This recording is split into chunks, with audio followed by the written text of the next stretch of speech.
আসসালামু আলাইকুম বন্ধুরা, কেমন আছো? আশা করি সবাই অনেক ভালো আছো। তো আজকে একটি মজার টিউটোরিয়াল নিয়ে হাজির হইছি। আজকে টিউটোরিয়ালের টাইটেল হলো মাইক্রোসফট এক্সেল এক্সট্রাক্ট ফাংশন। আমরা যারা এক্সট্রাক্ট ফাংশন নিয়ে কাজ করি তাদের জন্য এই টিউটোরিয়ালটা। তো এখানে দেখেন আমি কথা না বাড়িয়ে সরাসরি চলে যাচ্ছি কাজটা কিভাবে করা যায়। আমি অলরেডি একটা ডেমো করে রাখছি আপনাদের সামনে। তো দেখতে পাচ্ছেন এখানে হলো টেক্সট 1, এখানে হলো টেক্সট 2।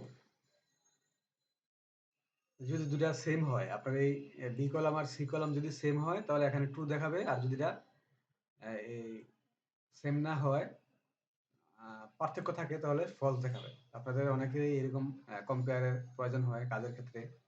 যদি পাশাপাশি দুইটা শিটের ডাটা নিয়ে আপনারা যদি কম্পেয়ার করতে চান তাহলে এই ফর্মুলাটা আপনাদের জন্য বেস্ট। দেখেন আমার এই দুইটা কারেক্ট হয়েছে। যেমন এখানে আমি একটা এই এক্সট্রাক্ট ফর্মুলাটা ইউজ করছি। দেখেন ইজ ইকুয়াল টু এক্সট্রাক্ট বি4 কমা C4 দিয়ে ক্লোজ করে এন্টার দিলাম। দেখেন 2 দেখাচ্ছে। আমি আবার নতুন করে এপ্লাই করে দেখাচ্ছি। এক্সট্রাক্ট দিয়ে ফার্স্ট ব্র্যাকেট দিয়ে এই বি কলাম ধরলাম, কমা সি কলাম দিয়ে ব্র্যাকেট ক্লোজ করে দিয়ে এন্টার দিলাম।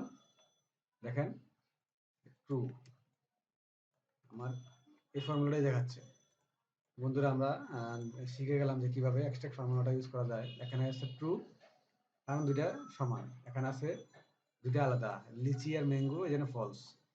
Pineapple pineapple true, jackfruit jackfruit true. এই যে এখানে এক্স ওয়াই জেড 1 2 3 আছে, এখানে নাই, এই জন্য ফলস। এই দুইটা সেম, এই জন্য ট্রু। আপনাদের যদি ডাটা কম্পেয়ার করার প্রয়োজন হয় তাহলে আপনারা অবশ্যই এই ফর্মুলাটা ইউজ করবেন। পাশাপাশি দুইটা ডাটা একসাথে করে আপনি এভাবে ফর্মুলা দিয়ে চেক করতে পারবেন যে আপনার ঠিক ডাটা দুইটা সেম আছে কিনা, না পার্থক্য আছে। তো বন্ধুরা, এটাই ছিল এক্সট্রাক্ট ফাংশন। যারা এই টিউটোরিয়ালটা দেখে উপকৃত হলেন অবশ্যই আমার চ্যানেলটা সাবস্ক্রাইব করবেন। তো এখানে শেষ করলাম। আল্লাহ হাফেজ।